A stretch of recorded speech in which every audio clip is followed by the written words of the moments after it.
Welcome back to Better English Step by Step. Imagine it is Friday afternoon, 4:55 p.m., and your bag is already packed for the weekend. A colleague runs up to your desk with a stack of papers and asks, "Can you just handle this for me tonight?" Your stomach drops. You want to scream no, but your mouth smiles and says, "Okay, sure." You walk home angry at yourself. I did this for years. I was so afraid of being rude in English that I let people steal my free time every single weekend because I didn't know the polite words to stop them. Today, we learn the gentle refusal, 3 polite sentence patterns that protect your peace without ruining the relationship. This is one of the most painful situations for English learners. You have the skills to do your job. You have the vocabulary to order coffee or talk about your weekend. But when someone puts pressure on you, or when you feel that social obligation to be nice, your English fails you. It feels like a trap. That is how I always describe it. You feel trapped between 2 bad choices. Choice 1 is to say no very directly, but in my head, simply saying no sounds aggressive. It sounds like I am starting a fight, so I avoid it. Exactly. And choice 2 is to say yes when you really mean no, and that leads to burnout. It leads to you working late while everyone else is at the pub or at home with their families. And the worst part is the feeling afterwards. You are walking to the bus stop or the train station, and you are having an argument with yourself in your head. You are thinking, why did I say yes? Why couldn't I just say I was busy? The reason usually isn't about your personality, it is about your vocabulary. Most learners only know the heavy, direct ways to refuse. They know I can't or no, I am busy. Those phrases are heavy. They feel like slamming a door in someone's face. Right, and because we are polite people, we don't want to slam the door. So we leave it open. We say maybe or I will try, which is dangerous. Today, we are going to build a new door. We are going to teach you the gentle refusal. This is a way of saying no that actually makes you sound more professional, not less. It is a system. It is not just one word. It is a structure. And once you have this structure, you can use it with your boss, with your colleagues, or even with pushy friends. We are going to break this down into 3 clear parts: the softener, the reason, and the alternative. We will practice each part slowly, step by step, so you can build the muscle memory. Let's start with the first part, the softener. This is crucial. In English, especially in British or American business culture, we rarely start a refusal with the word no. If I ask you, Sophie, can you help me with this report? And you just look at me and say no, how does that feel? It feels cold. It feels like I am angry with you. Even if I say, no, I can't, it is still quite blunt. So we need a cushion. We need something to soften the blow. The best softener, and the one I use every single day, is the phrase, I'd love to help, but. Let's look at that closely. I'd love to help, but. It creates a bridge. It tells the other person, I am a helpful person. I like you. I want to support you. Exactly. It validates the relationship before you deny the request. Let's practice the pronunciation of this phrase. It relies heavily on the contraction, I'd, I-D. I'd love to. Listen to the rhythm. I'd love to. It goes up and then down. I'd love to. Listen to me say the whole phrase. I'd love to help, but. Notice I leave a little pause after but. That is why the bad news comes. Let's try that together. Listen first. I'd love to help, but. Now you try. Repeat after me. I'd love to help, but. Again. I'd love to help, but. One more time. And really focus on the word love. You want to sound sincere. You are not being sarcastic. You genuinely would help if you could. I'd love to help, but. That is excellent. Now, sometimes I'd love to help doesn't fit. Maybe the task is something you hate doing. You don't want to lie and say you would love it. That is a very good point. If someone asks me to clean the office kitchen, saying I'd love to clean the kitchen sounds fake. Exactly. So we need a second softener. This one is a bit more formal, but extremely useful. It is the phrase, I'm afraid. Now, this creates a lot of confusion for learners. I'm afraid usually means I am scared, like I'm afraid of spiders. But in this context, it has nothing to do with fear. It is a politeness marker. It simply means, I am sorry to tell you this, but... It is a very British way of softening bad news, but it is used globally in business English. I'm afraid I can't do that. It sounds so much more professional than I can't do that. Compare them.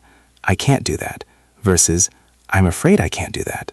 The second one sounds gentle. It sounds like you regret that you cannot help. Let's practice this one. The key is linking I'm and afraid. I'm afraid. Listen to the flow. I'm afraid I can't. Repeat after Sophie.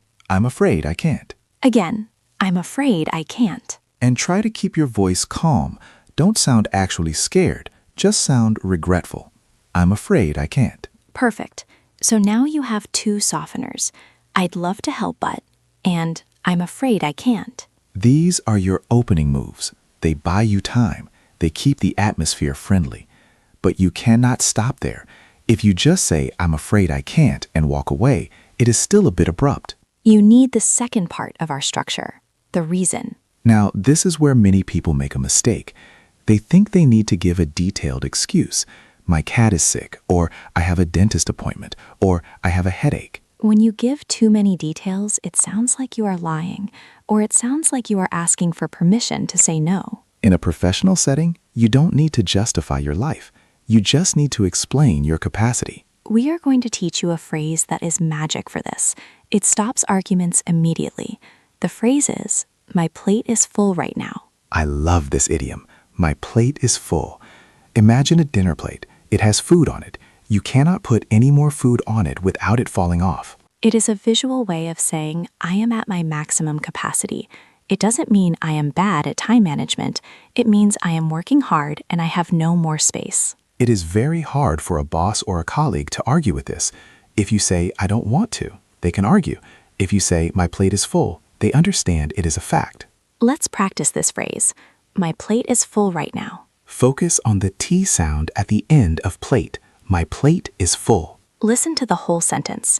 I'd love to help, but my plate is full right now. Do you hear how those two parts fit together? The softener and the reason? Let's try it. Repeat after me.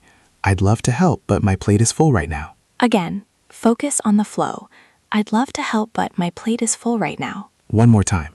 Imagine seeing that stack of papers on your desk. I'd love to help, but my plate is full right now. Very good. Now, sometimes you want to be even more specific about why you can't take on more work. Maybe you could do it, but you would do a bad job because you are rushing. This is the quality argument. This is a very advanced strategy. You are saying no because you care about quality. The phrase is, I wouldn't be able to give this the attention it needs. That is a powerful sentence. You are saying, the task is important. It deserves attention. If I do it, I cannot give it that attention. It makes you sound very responsible. You are protecting the work. It is a bit longer, so let's break it down. I wouldn't be able to. Repeat that first chunk. I wouldn't be able to. Watch the pronunciation of wouldn't. It is tricky. Wouldn't. I wouldn't be able to. Now the second chunk. Give this the attention it needs. Repeat. Give this the attention it needs. Now let's put it together. Listen carefully. I wouldn't be able to give this the attention it needs. Your turn. Slowly. I wouldn't be able to give this the attention it needs. Again. I wouldn't be able to give this the attention it needs. So now imagine that colleague. Can you handle this report? You say, I'm afraid I wouldn't be able to give this the attention it needs. That is so professional. It commands respect. It really does. It shifts the dynamic from I am lazy to I am a professional who has standards. So we have the softener and we have the reason. We are nearly there, but there is one final step to make this a complete gentle refusal. Step 3 is the alternative. This is the pivot. If you just say no, you are a roadblock. You stop the process. People don't like roadblocks. But if you suggest a solution, you are a partner. You are still saying no, but you are helping them solve their problem. There are two main ways to do this. The first is to suggest another person. Have you asked? This is very simple. Have you asked Sarah, or have you asked the marketing team? It guides them in a new direction. It takes the pressure off you immediately. Let's practice the structure. Have you checked with, or have you asked? Let's use have you asked. Repeat after me. Have you asked Sarah? Or maybe you don't know who to ask, but you know it isn't you. You can say, I'm not the best person for this. Have you asked John? Let's try that. I'm not the best person for this. Repeat. I'm not the best person for this. It is a humble way of saying no. The second type of alternative is to offer a different time. This is for when you actually do want to help, but you cannot do it right now. This is the not now but later strategy. The phrase is, I can't do it right now, but I can take a look on Monday. This is crucial for setting boundaries. You are saying, I work on my schedule, not yours. You are defining the time. I can take a look on Monday, or I can help you tomorrow morning. Let's practice the Monday version. I can take a look on Monday. Repeat. I can take a look on Monday. Notice we use the phrase, take a look. It is softer than do it. I can take a look on Monday. So let's put the whole structure together. Softener, reason, alternative. Let's imagine the scenario again. It is Friday, 4:55 p.m. The colleague is there. They want you to work tonight. Here is your script. I'd love to help, but my plate is full right now. I can take a look on Monday morning. Listen to that. It is firm, but it is incredibly polite. Let's try another variation. Maybe you really cannot do it at all. I'm afraid I don't have the capacity right now. Have you asked Sarah? Capacity is another great word, similar to plate is full. I don't have the capacity. Let's practice that word. Capacity. Repeat. Capacity. I don't have the capacity right now. Repeat. I don't have the capacity right now. Excellent. You are building a toolkit here. You are not just learning sentences, you are learning how to manage your life in English. Before we move on to the full simulation, I want to take a moment to talk about why this matters so much. If you are enjoying this calm, step-by-step approach to learning, please consider subscribing to the channel. We release these deep dive lessons regularly to help you build confidence without the stress. Subscribing really helps us keep these lessons free and long form, so you can just press play and learn. Now, let's get back to our Friday afternoon. We are going to do a full simulation. This is where we bring it all together. We are going to act this out. I will be the annoying colleague. I will be the one bringing you the work at 4:55 p.m. And I will be the learner. First, I am going to do it the wrong way, the way many of you probably do it now. Listen to how this sounds and feels. Hey, Sophie, sorry to bother you, but I have this huge stack of data entry. The boss needs it by Monday. Can you just get it done tonight? It shouldn't take too long. Well, I was going to go home, but okay, I guess so. I can try. Great, thanks. See you Monday. I feel terrible just saying that. How did that feel? I felt weak. I sounded unsure. I said and well, and I said I guess so. And the result is that you are now working on Friday night, and I, the annoying colleague, think you were happy to do it. I will probably ask you again next week. Exactly. I taught you that my time is not valuable. Now, let's do it the right way. Use the gentle refusal. Remember, softener, reason, alternative. Hey, Sophie. Sorry to bother you, but I have this huge stack of data entry. The boss needs it by Monday. Can you just get it done tonight? It shouldn't take too long.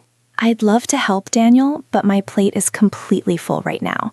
I wouldn't be able to finish it tonight. However, I can take a look on Monday morning if that helps. Oh, right. Okay, Monday morning might be a bit late. I might ask Sarah. Good idea. Have a good weekend. Wow, different energy completely. How did it feel to receive that answer? It felt like hitting a wall, but a soft wall. You were very clear. My plate is full. I couldn't argue with that. And you offered Monday, which was nice, but I needed it sooner, so I solved my own problem by going to Sarah. And notice, I get to go home at 5 p.m. That is the most important part. You protected your time. I want you, the listener, to try this now. We are going to do the simulation with you. Daniel will ask you the question. You need to reply. I will leave a silence for you to speak. I want you to say, I'd love to help, but my plate is full right now. I can take a look on Monday. Let's practice that full response one more time before the simulation. I'd love to help, but my plate is full right now. I can take a look on Monday. Okay, are you ready? It's Friday. You are tired. Stand tall. Take a deep breath. Here comes Daniel. Hey, I am really stressed. Can you just take this file and finish it for me tonight? It would be a huge favor. Did you say it? Did you get the words out? Let's try it one more time. Maybe you stumbled. That is okay. This is a safe space to practice. This time, try the other variation. I'm afraid I don't have the capacity. Have you asked Sarah? Remember, softener, I'm afraid. Reason, no capacity. Alternative, asks Sarah. Ready? Hey, I know you are leaving, but could you just quickly review these 50 pages for me? Good. Very good. You might feel your heart beating fast even just practicing this. That is normal. Saying no is an emotional act. It is, but like any muscle, it gets stronger the more you use it. There is one more layer to this, which is body language and tone. We are a podcast, so you cannot see us, but you can hear us. When I said the weak version earlier, my voice went up at the end. I guess so? It sounded like a question. When you do the gentle refusal, your voice should go down at the end of the sentence. My plate is full. Down. Not my plate is full. Let's practice that drop in pitch. It signals confidence. Repeat after me. My plate is full. Pitch goes down. Again, my plate is full. Now the whole sentence. I'm afraid I can't. Pitch goes down. I'm afraid I can't. If you go up, I'm afraid I can't, you sound like you are waiting for me to convince you. And they will try to convince you.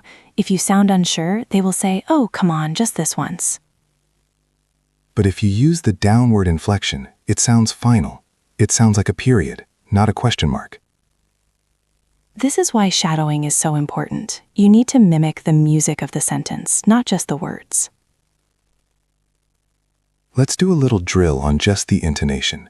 I will say the sentence with question intonation, bad, and then statement intonation, good. You tell me which one sounds stronger. Okay, I am ready. Number 1, I'd love to help. Number 2, I'd love to help.